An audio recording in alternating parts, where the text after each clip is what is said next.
Bulletin देख रहे हैं आप टाइम्स नाउ नव भारत पर। मैं हूं श्रुतिका आप सभी के साथ। तो रिमझिम फुहारों के बीच दिल्ली एनसीआर में सुबह की शुरुआत हुई है इस बारिश की बूंदों के साथ। गुड मॉर्निंग, मैं हूं आपके साथ श्वेता श्रीवास्तव। देखिए आज मौसम बहुत सुहाना है। रोज मैं और श्वेता यही बात करते थे कि कब बारिश होगी, तो आज फाइनली नोएडा में बारिश ने तक अच्छे से सुबह सुबह ही दे दी है। तो दिल्ली एनसीआर में पूरी रात कई इलाकों में तो मूसलाधार बारिश भी हुई है। ऐसे में आज दफ्तर जाने आने वालों को परेशानी हो सकती है, लेकिन चलिए सुबह की शुरुआत हर रोज की तरह कीजिए फिट इंडिया के सुपरहिट बुलेटिन के साथ। तो शुरू करते हैं और पहली खबर आपको बताते हैं पटना से। सनातन महाकुंभ में पहुंचे पंडित धीरेन्द्र शास्त्री ने एक बार फिर से हिंदू एकता का नारा दिया। उन्होंने कहा कि कुछ लोगों का सपना गजवाए हिंद है जो वो साकार होने नहीं देंगे। और साथ ही जो भाषा विवाद चल रहा है उसको लेकर भी उन्होंने अपनी चुप्पी तोड़ी है। क्या कुछ कहा है उन्होंने, आपको सुनाते हैं। हम सब हिंदू।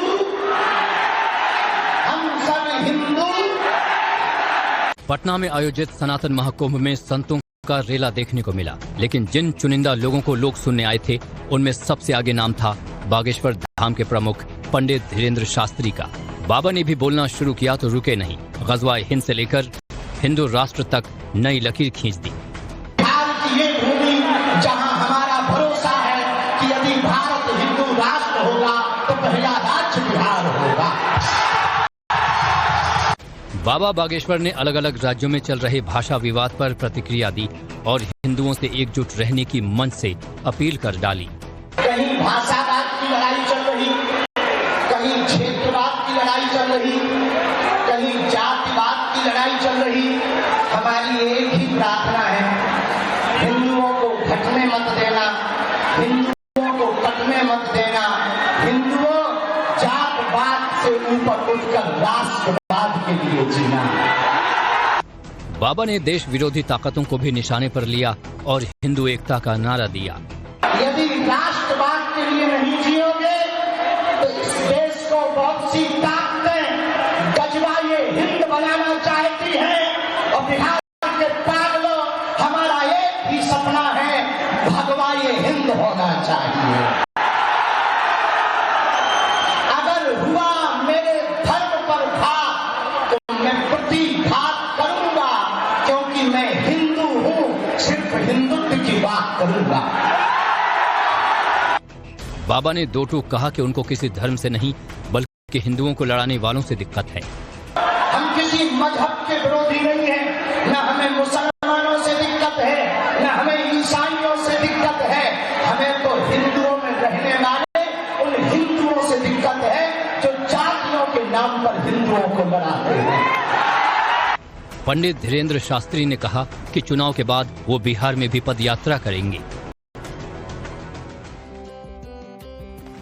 धीरेन्द्र शास्त्री की तरफ से जो बयान आया है उस पर अब प्रतिक्रियाएं आना शुरू हो गई हैं। ऐसे में मृत्युंजय तिवारी की भी प्रतिक्रिया आई है। उन्होंने ये कहा कि देश नियम और संविधान से चलेगा, ना कि किसी के ज्ञान से। और क्या कुछ कहा उन्होंने, सुनिए आप भी। देखिए, ये देश हिंदुस्तान अपने नियम कानून संविधान से चलेगा, किसी के ज्ञान से नहीं चलेगा। और ये देश का नाम ही भारत का हिंदुस्तान है। यहाँ जो लोग हिंदू राष्ट्र बनाने की बात करते हैं वो भी बिहार से, ये उनको समझ लेना चाहिए। ये बिहार लोकतंत्र की जननी है। बिहार संविधान को मानने वाले लोग हैं। यहाँ इंसानियत बांटने वाले, कलम बांटने वाले का राज होगा। नफरत बांटने वाले, तलवार बांटने वाले का सपना पूरा नहीं होगा। अब खबर मोहर्रम से जुड़ी हुई, जहां ताजिए के जुलूस के दौरान कई शहरों में बवाल मचा है। बताया जा रहा है बिहार, झारखंड, राजस्थान, मध्य प्रदेश में कई शहरों में तनाव देखा गया है। आपको बता दें कि मुहर्रम का दिन मातम का दिन कहा जाता है, लेकिन देश के कई हिस्सों में इस मातम के इस जुलूस में उपद्रव और बवाल देखने को मिला है। कई शहर ऐसे हैं जहां पर बवाल जमकर हुआ है। तो इन सब की खबरें भी सामने आई हैं। ये बड़ी खबर आपको बता रहे हैं, देश के अलग अलग हिस्सों में मुहर्रम पर बवाल हुआ है। और आपको 8 तस्वीरें हम ये दिखाएंगे आगे, जहां बिहार के जमुई की बात करें, कटिहार, समस्तीपुर, भागलपुर में उपद्रव, मारपीट और भगदड़ हुई। तो वहीं झारखंड के पलामू, मध्य प्रदेश के उज्जैन और राजस्थान के चूरू, धौलपुर में भी बवाल देखने को मिला है। आपको इस पर डिटेल रिपोर्ट भी दिखाते हैं।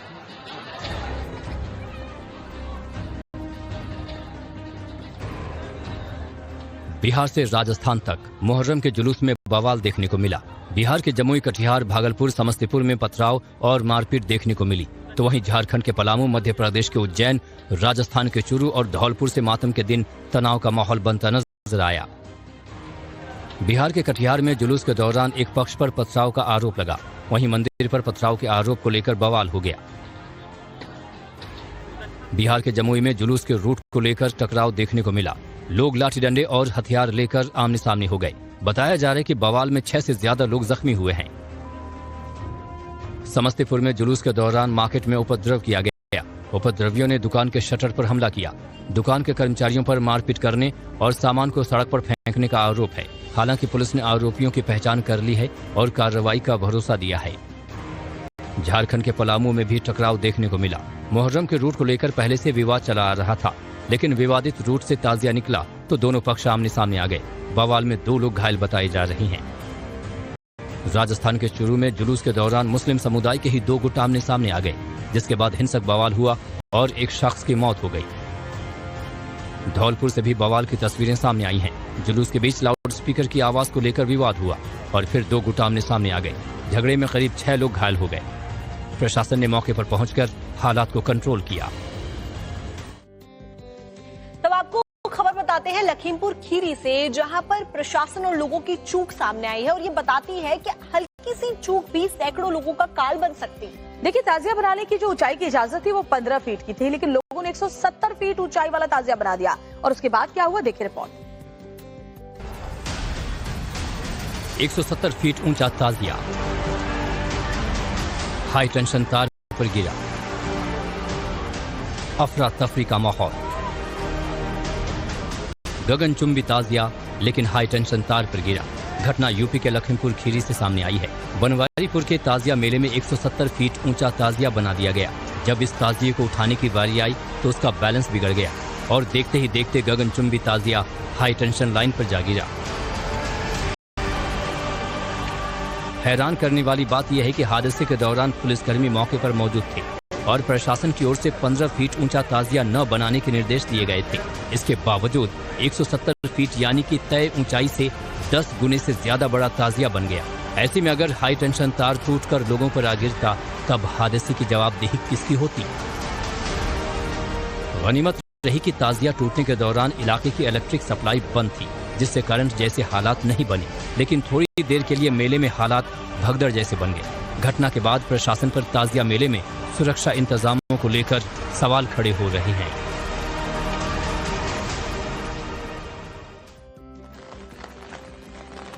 और देखिए, अगर दिल्ली एनसीआर में मौसम की बात करें तो आज हम दोनों को छाता लेकर के बुलेटिन करना पड़ रहा है, क्योंकि बाहर की तस्वीरें हम आपको दिखा रहे हैं। देखिए, आसमान में सुबह से ही काले काले बादल छाए हुए हैं, बरसात का दौर जारी है और इस मौसम को देखकर श्रुति का लग रहा है कि आज पूरे दिन बारिश ऐसे रहने वाली है। बिल्कुल, और आईएमडी का अलर्ट भी इसका पहले से ही आया था कि दिल्ली और एनसीआर के इलाकों में इसी तरीके से बारिश हो सकती है। हालांकि संभावना पिछले कई दिनों से जताई जा रही थी, तो ऐसे में कई सवाल भी खड़े हो रहे थे कि बारिश क्यों नहीं आ रही है, लेकिन अब आखिरकार बारिश दिल्ली में भी आ चुकी है। और इसके अलावा अगर पहाड़ी राज्यों की बात करें तो वहां पर भी मूसलाधार बारिश का दौर जारी है, जिसकी वजह से कई जगहों पर लैंडस्लाइड भी हुआ है।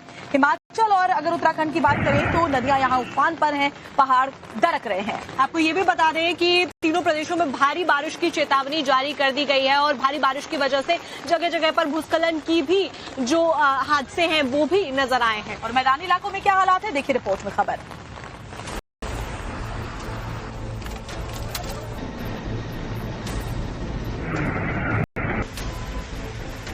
पहाड़ से मैदान तक मूसलाधार आफत और तबाही देखने को मिल रही है।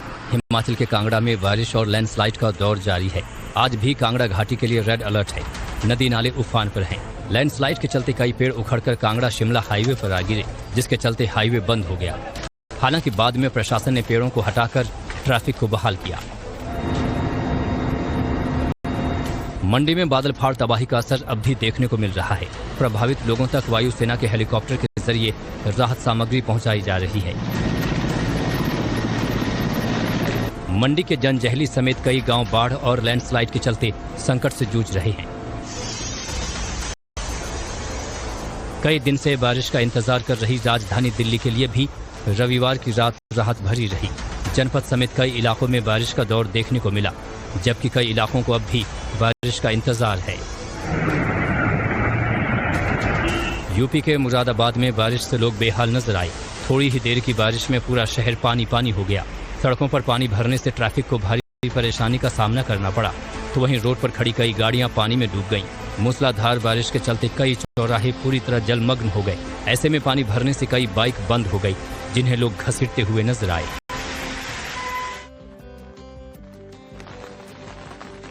मॉनसून की शुरुआत तो हो चुकी है, लेकिन पहाड़ी राज्यों में लैंडस्लाइड का सिलसिला भी जारी है। जगह जगह पर लैंडस्लाइड की घटनाएं सामने आ रही हैं।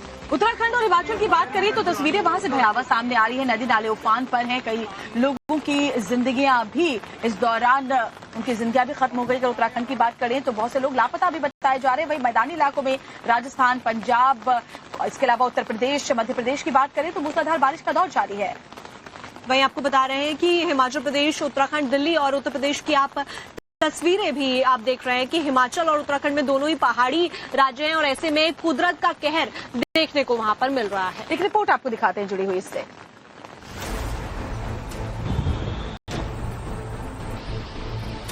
बाढ़ बारिश से गुजरात के कई हिस्से त्रस्त हैं, तो कई नदियां उफान पर हैं। नवसारी जिले में मूसलाधार बारिश के चलते पूर्णा नदी का जलस्तर लगातार बढ़ रहा है, खतरे के निशान के करीब है, जिसके चलते कई इलाकों में बाढ़ के हालात बन चुके हैं। ऐसे में प्रशासन ने निचले इलाकों के लिए अलर्ट जारी किया है। सूरत के लिए भी सैलाब आफत बना हुआ है। मूसलाधार बारिश के बाद हाईवे समेत शहर की कई सड़कों पर सैलाब उमड़ पड़ा। सड़क पर करीब 2 से 3 फीट तक पानी बहता नजर आया, जिसके चलते ट्रैफिक में भारी परेशानी का सामना लोगों को करना पड़ा। महाराष्ट्र के नासिक में भी सैलाबी आफत का कहर जारी है। गोदावरी समेत कई नदियां उफान पर हैं। ऐसे में बांध भी लबालब हो चुके हैं। डरना बांध से करीब 10,000 क्यूसेक पानी छोड़ा गया है। ऐसे में निचले इलाकों में बाढ़ के हालात बने हुए हैं। मध्य प्रदेश में भी कई नदी नाले उफान पर हैं। आवाजाही के रास्ते बंद हो चुके हैं। ऐसे में कटनी से नदी के ओवरफ्लो पुल को जान जोखिम में डालकर पार करता एक बाइक सवार नजर आया। नदी का ये पुल कटनी जिले को उमरिया जिले से जोड़ता है। उमरिया जिले का जोहिला डैम खतरे के निशान को पार कर चुका है। ऐसे में डैम के 4 गेट खोल दिए गए हैं। प्रशासन ने निचले इलाकों में बाढ़ की चेतावनी जारी की है। डैम ओवरफ्लो होने की वजह से आसपास के लोग भी यहां पहुंच रहे हैं। ऐसे में किसी हादसे को रोकने के लिए पुलिस की तैनाती की गई है। मध्य प्रदेश के दतिया जिले में भी सिंध नदी उफान पर है। नदी पर बना पुल पानी में डूब चुका है। ऐसे में करीब 30 गांव की कनेक्टिविटी आपस में कट चुकी है। प्रशासन की ओर से नदी के दोनों ओर बैरिकेडिंग कर आवाजाही को पूरी तरह से रोक दिया गया है। और एक बड़ी खबर आपको बता रहे हैं, ब्रिक्स समिट में प्रधानमंत्री नरेंद्र मोदी ने कई बड़ी बातें कही। आतंकवाद को पूरे विश्व के लिए, मानवता के लिए उन्होंने सबसे बड़ी चुनौती करार दिया। ग्लोबल साउथ की वैश्विक संस्थाओं में जो भागीदारी का नहीं होना, इसके लिए भी उन्होंने चिंता जताई और खरी खरी सुनाई। तो प्रधानमंत्री नरेंद्र मोदी ने ग्लोबल साउथ को प्राथमिकता दिए जाने पर ज्यादा जोर दिया। उन्होंने ये भी कहा कि 20वीं सदी के टाइपराइटर से 21वीं सदी में नहीं चलाया जा सकता है, तो ऐसे में एडवांसमेंट की बात उन्होंने की है। आपको ये रिपोर्ट दिखाते हैं। ब्रिक्स सम्मेलन में पीएम मोदी ने बोलना शुरू किया तो उनके तेवर बेहद सख्त थे। वैश्विक संस्थाओं का रवैया उनके निशाने पर था। ग्लोबल साउथ को इन संस्थाओं ने उचित प्रतिनिधित्व नहीं मिलने पर पीएम मोदी ने मंच से ही खरी खोटी सुना डाली। पीएम मोदी ने कहा कि 20वीं सदी में बनी वैश्विक संस्थाओं में दुनिया की 2/3 आबादी को आज तक उचित प्रतिनिधित्व नहीं मिल पाया है, जो देश की आज की वैश्विक अर्थव्यवस्था में महत्वपूर्ण योगदान दे रहे हैं। उन्हें निर्णय लेने वाली मेज पर जगह नहीं दी गई है। पीएम मोदी यहीं नहीं रुके, बल्कि अपनी बात को आसानी से समझाते हुए कहा कि ग्लोबल साउथ के बिना ये संस्थाएं ऐसे हैं जैसे बिना सिम कार्ड के मोबाइल फोन। उन्होंने कहा कि चाहे विकास की बात हो, संसाधनों के वितरण की बात हो या सुरक्षा से जुड़े मुद्दों की, ग्लोबल साउथ के हितों को प्राथमिकता नहीं दी गई है। उन्होंने कहा कि क्लाइमेट फाइनेंस, सतत विकास और टेक्नोलॉजी तक पहुंच जैसे मुद्दों पर ग्लोबल साउथ को नाम मात्र के अलावा कुछ नहीं मिला। प्रधानमंत्री मोदी ब्राजील के रियो डी जेनेरियो में 17वें ब्रिक्स शिखर सम्मेलन को संबोधित कर रहे थे। उन्होंने कहा कि 21वीं सदी के निर्णयों में ग्लोबल साउथ की भागीदारी बढ़ाना अब जरूरी हो गया है। ब्रिक्स शिखर सम्मेलन में पीएम मोदी ने कहा कि जब दुनिया में हर हफ्ते एआई और तकनीक अपडेट हो रही हैं, तब ये सोचकर हैरानी होती है कि वैश्विक संस्थाएं 80 सालों से बिना अपडेट के चल रही हैं। 20वीं सदी के टाइपराइटर से 21वीं सदी का सॉफ्टवेयर को नहीं चलाया जा सकता। खाली थी लेकिन उसमें नॉनवेज और सोचिए ये जो ढाबा था वो हिंदू नाम से चलाया जा रहा था। इस ढाबे का राजवीर ढाबा का नाम था इसका, जबकि इसको चलाने वाला जावेद था। यानी आस्था के साथ खिलवाड़, धोखाधड़ी का ये मामला सामने आया है खंडवा से। मध्य प्रदेश के खंडवा में श्रद्धालुओं की भावनाओं से खिलवाड़ करने का मामला सामने आया है। यहाँ धार्मिक यात्रा पर जा रहे श्रद्धालु राजवीर ढाबे पर रुके और खाने का ऑर्डर किया। खाने में वेज आइटम का ऑर्डर दिया गया था, लेकिन जब थाली टेबल पर आई और श्रद्धालुओं ने खाना शुरू किया तो खाने में कुछ गड़बड़ी लगी। लोगों के मुताबिक खाने में हड्डी के टुकड़े और चर्बी पाई गई। दरअसल खाने में मटन मिलाकर परोसा गया था। ये देखकर लोग हैरान रह गए। मामले की शिकायत ढाबा संचालक से की गई तो उसने दूसरी थाली लगाने की बात कही। इससे श्रद्धालु और भड़क गए। मामले ने तूल पकड़ा तो हंगामा शुरू हुआ। ढाबे पर मौजूद लोगों ने हिंदू जागरण मंच को मामले की जानकारी दी, जिसके बाद इस संगठन के कार्यकर्ता ढाबे पर पहुंच गए और इन कार्यकर्ताओं ने पुलिस को मामले की जानकारी दी। सारे गड़बड़ झाली की पोल खुल गई। ढाबे का नाम राजवीर था, लेकिन इसका मालिक जावेद निकला। ये राजवीर नाम का जो ढाबा है, इस ढाबे पर कुछ लोग अपना भोजन करने आए थे और उन्होंने सेव टमाटर की सब्जी मांगी और उस सब्जी के अंदर कुछ मटन का पीस निकला है। इस संबंध में उन्होंने शिकायत की है, जिस पर से कार्रवाई की जा रही है। पुलिस ने एफआईआर दर्ज कर आरोपी जावेद को गिरफ्तार कर लिया है। खाने में क्या दिया वो बता तो दिया, बोलो ना क्या दिया। बनाने वाले ने बनान सेव टमाटर दिया। सेव टमाटर में क्या दिया उस्ताद? क्यों पुलिस लेके जा रही है? निकली कि नहीं निकली? तुमने देखा, तुमने चेक करा, निकली कि नहीं निकली? नहीं सर, इतने सारे लोग थे, सब भीड़ लगी। सबने देखी, निकला कि नहीं निकला? सर निकली, मानने वाली बात को निकली, बिल्कुल निकली। बनाने वाले मैंने नहीं बनाया भाई। जांच में पता चला कि आरोपी जावेद अक्सर एक ही तेल और एक ही बर्तन में वेज और नॉन वेज बनाया करता था। जांच में ये भी पता चला है कि ढाबा संचालक जावेद पहचान छिपाकर लंबे समय से इस ढाबे को चला रहा था। जिला प्रशासन ने जांच के बाद राजवीर ढाबे को सील कर दिया है। अब खबर मध्य प्रदेश के उज्जैन से आपको बताते हैं, जहां मुहर्रम के दौरान बवाल मचा। ताजिए का जुलूस निकाल रहे डायरेक्टर पर गोली मारी गई उन्हें। आपको बता दें कि गोपाल खेमका हत्याकांड की गुत्थी अभी सुलझी भी नहीं थी कि अब एक और मामला ऐसा सामने आ गया है, जहां पर जो निदेशक हैं अजीत, उनके ऊपर गोली चला दी गई। वो नॉर्मल दिनचर्या के तहत अपने माता पिता की देखभाल के लिए जा रहे थे और ऐसे में रास्ते में उनके ऊपर ये बात किया और सोचिए, अपराधियों में बिल्कुल भी पुलिस का एक खौफ नहीं है और इस तरह की हालत है कि सरेआम दिन दहाड़े कोई किसी को भी गोली मार दे रहा है। खासतौर पर जो नामी गिरामी लोग हैं वो अपराधियों के टारगेट पर हैं। इन्वेस्टिगेशन इसमें शुरू हो गई है। प्रथम दृष्टया हत्या का मामला प्रतीत होता है। आगे किस में कार्रवाई की जा रही है। एफएसएल की टीम को बुला लिया गया है और वो भी काम कर रही है अपना। इसमें जो भी साइंटिफिक और टेक्निकल एविडेंस कलेक्शन का काम है वो हो रहा है और एसआईटी का इसमें गठन कर दिया गया है एसडीपीओ दानापुर के नेतृत्व में। साथ ही साथ उसमें एसएचओ खगौल भी सम्मिलित है, डीआईयू की टीम भी सम्मिलित है और इसका बहुत ही कम समय में हमारी पुलिस टीम उद्भेदन कर लेगी और आगे की कार्रवाई इसमें जाएगी। तो आपको बता दें कि गोपाल खेमका हत्याकांड से जुड़ी हुई अब बड़ी बड़ी जानकारियां सामने आने लगे। इसमें सबसे बड़ी जानकारी ये आई है कि दलदली इलाके में तीनों अपराधी हत्याकांड से पहले मिले थे। साथ ही ये भी पता चला है कि तीनों ने घटना से पहले यहाँ पर चाय पी थी और अभी जिसने गोली चलाई वो फरार है। और दलदली इलाके में मिलने के बाद जो मुख्य शूटर था वो रवाना हो गया गोपाल खेमका के घर की तरफ। यानी पहले से रेकी, पहले से पूरी प्लानिंग के बाद इस हत्याकांड को अंजाम दिया गया था। फिर आपको ये भी बता दें कि शव यात्रा में फूलमाला लेकर भी वो पहुंचा था। कारोबारी गोपाल खेमका हत्याकांड में 48 घंटे से ज्यादा वक्त बीत जाने के बाद भी पुलिस के हाथ खाली हैं। अभी तक कोई सुराग हाथ नहीं लगा है। हालांकि पुलिस खानापूर्ति जरूर कर रही है।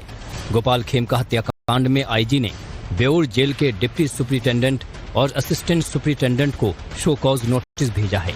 जेल के 3 अन्य पुलिसकर्मियों को सस्पेंड कर दिया गया है। इससे पहले बेऊर जेल में छापेमारी के दौरान 3 मोबाइल और आपत्तिजनक सामान बरामद किया गया था। जेल में कुख्यात अपराधी अजय वर्मा से पूछताछ भी की गई थी। इस मामले पर सियासत भी जारी है। विपक्ष तो हमलावर है ही, एनडीए के घटक दल भी प्रदेश की कानून व्यवस्था को लेकर प्रदेश सरकार पर हमलावर हैं। ये चिंता का विषय है जिस तरीके से बिहार में अपराध बढ़ा है, लॉ एंड ऑर्डर जिस तरीके से ध्वस्त हुआ है कि जो सरकार सुशासन के लिए जानी जाती थी वो सरकार में अगर इस तरीके से आपराधिक घटनाएं बढ़ेंगी तो विपक्ष को तो बोलने का मौका मिलेगा ही। कहीं ना कहीं कहाँ चूक हुई है, ये हम लोगों को सुधारना होगा। हालांकि सरकार जल्द इस हत्याकांड की गुत्थी सुलझाने का दावा कर रही है। बिहार की सरकार आदरणीय नीतीश कुमार जी ने एसआईटी का गठन किया है। कार्रवाई शीघ्र की जाएगी और एक एक बिंदु को जांच करने का काम सरकार कर रही है। तो दिल्ली एनसीआर में लंबे इंतजार के बाद मैं और श्रुतिका तो आज सुबह सुबह बहुत खुश है श्रुतिका कि कल आज जो स्माइल है तुम्हारे चेहरे पर वो इसलिए भी है कि कल तक गर्मी से हम परेशान थे और आज सुबह से ही यहाँ काले घने बादल छाए हुए और बारिश हो रही है। और श्वेता तो इस प्लानिंग में भी है कि हम जाकर चाय और पकौड़े भी खाने वाले हैं, तो आप भी अगर आपके घर के आसपास भी बारिश हो रही है तो आराम से बैठिए, चाय पकौड़ों का आनंद लीजिए, क्योंकि छोटी छोटी खुशियां जीवन में बहुत जरूरी और खबरें तो हम आपको बताने के लिए है ही। मध्य प्रदेश के शहरों से अगली खबर आपको बताते हैं। जैसे यहाँ मूसलाधार बारिश हो रही है, ऐसी बारिश वहाँ पर भी हो रही है और लोग घरों में कैद होने को मजबूर हो गए हैं। ऐसे में वहाँ पर हर तरफ पानी पानी नजर आ रहा है, क्योंकि जब बारिश आती है तो अपने साथ में आफत भी लेकर आती है। आपको ये तस्वीरें दिखाते हैं। मध्य प्रदेश के शहडोल में आसमान से आफत ऐसी बरसी कि जिला अस्पताल में बारिश के पानी ने डेरा जमा लिया। रेलवे ट्रैक पर ट्रेनों की जगह पानी का कब्जा था और जीआरपी थाना भी पानी से लबालब भरा। पूरे शहडोल शहर की कमोबेश ऐसी ही तस्वीर है। आलम यह है कि एक ही स्पीड में 12 घंटे से लगातार बरसात हो रही है और लोग अपने घरों में कैद रहने को मजबूर हैं। जिन घरों में पानी भरा हुआ है, जिले में लगातार हो रही मूसलाधार बारिश ने पूरी व्यवस्था को हिलाकर रख दिया है। अस्पताल हो या रेलवे स्टेशन, सब इस बारिश की भेंट चढ़ गए हैं। एक और जिला अस्पताल के सर्जिकल वार्ड में पानी भर जाने से मरीज परेशान हैं। 2 घंटे तक जिम्मेदार अधिकारी मौके से नदारद रहे। बाद में मरीजों को दूसरे वार्ड में शिफ्ट करना पड़ा। शहर के रेलवे स्टेशन पर तो ट्रैक की डूबने के बाद पानी प्लेटफॉर्म तक पहुंच गया, जिससे ट्रेनों की आवाजाही पर असर पड़ा। तो वहीं यात्री भी परेशान रहे। ट्रैक के जलमग्न होने के कारण यहां 4 घंटे तक ट्रेनों का आवागमन बंद रहा। 5 ट्रेनें 3 से 4 घंटे की देरी से चल रही थी। कहीं पर बारिश मौसम सुहाना बना रही है तो कहीं पर आफत बनकर बरस रही है। मध्य प्रदेश के डिंडोरी की बात हम इस वक्त कर रहे हैं, जहां पर जोरदार बारिश की वजह से नदियों पर जो पुल बने हुए हैं उनको भी पानी पार कर चुका है। और हैरानी की बात है कि प्रशासन हमेशा लोगों को कहता है कि आप उफनते नदी नालों से दूर रहें, आपकी जान पर भारी पड़ सकता है। बावजूद इसके लोग नहीं मानते और क्या तस्वीरें सामने आती हैं वो आप देखिए डिंडोरी से।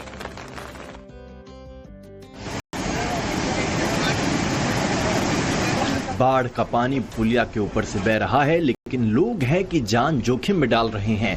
पानी के तेज प्रवाह के बीच बाइक और स्कूटी से इस पुलिया को पार कर रहे हैं, इस बात को नजरअंदाज करके कि पानी का ये रेला उन्हें गाड़ी समेत बहा कर ले जा सकता है।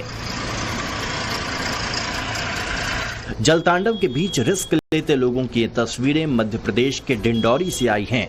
यहाँ बिजासन नदी उफान पर है और बजाग सैलवार मार्ग पर नदी का पानी पुलिया के ऊपर बह रहा है। पानी की धार इतनी तेज है कि राहगीर एक दूसरे का हाथ थामकर पुलिया को पार कर रहे हैं, लेकिन इसी दौरान कुछ लोग बाइक और स्कूटी से भी बाढ़ के पानी के बीच गुजरते दिखे। बारिश की वजह से पुलिया पर हादसा भी हो सकता है, लेकिन इसकी परवाह किए बगैर कार और ट्रैक्टर के साथ भी लोग पुलिया को बेधड़क पार करते दिखे। पुलिस वैन भी उफनाई नदी को पार करती दिखी। कुल मिलाकर जिनके जिम्मे सुरक्षा का काम है वो भी खुद लापरवाही बरतते दिखे। इतनी बारिश तो श्रुतिका अच्छी लगती है, लेकिन अगर ये बारिश बहुत ज्यादा हो जाए तो परेशानी का सबब भी बन जाती है। जैसे हिमाचल प्रदेश में हुआ है, बारिश इतनी हो रही है कि लोगों का घरों से बाहर निकलना मुश्किल है, कारोबारियों का भी बुरा हाल। ये भी खबर है। हिमाचल प्रदेश के मनाली में बड़ा कार हादसा हुआ। कार हादसे में 4 लोगों की मौत हो गई, जबकि एक शख्स घायल है। घायलों की पहचान होना बाकी है। हालांकि टैक्सी के रूप में गाड़ी की पहचान जरूर हो गई है। फिलहाल पुलिस ने घटनास्थल से शवों को निकाला है। Alto car number HP 01K 7850 गहरी खाई में गिर गई। कार में 5 लोग सवार थे, जिनमें से 4 लोगों की मौत हो गई, जबकि एक गंभीर रूप से घायल है। घटना के बाद का एक वीडियो सामने आया है, जिसमें साफ तौर से नजर आ रहा है कि गाड़ी सड़क की एक तरफ से स्किड करने के बाद आगे 10 मीटर तक फिसलती हुई गई। इस दौरान चालक ने ब्रेक लगाने की कोशिश की, लेकिन गाड़ी रुकी नहीं और फिर नीचे खाई में चली गई। वीडियो में सड़क पर टायरों के निशान साफ नजर आ रहे हैं। फिलहाल मृतकों और घायल की पहचान नहीं हो पाई है। डीएसपी मनाली KD शर्मा ने हादसे की पुष्टि करते हुए बताया कि राहत और बचाव कार्य जारी है। और सिर्फ हिंदुस्तान की बात नहीं है श्रुतिका, अगर सुपर पावर अमेरिका की बात करें, वो भी कुदरत की मार झेल रहा है। टेक्सास में तो जो तस्वीरें सामने आई हैं वो बहुत ही दिल दिलाने वाली हैं। अचानक से नदी से सैलाब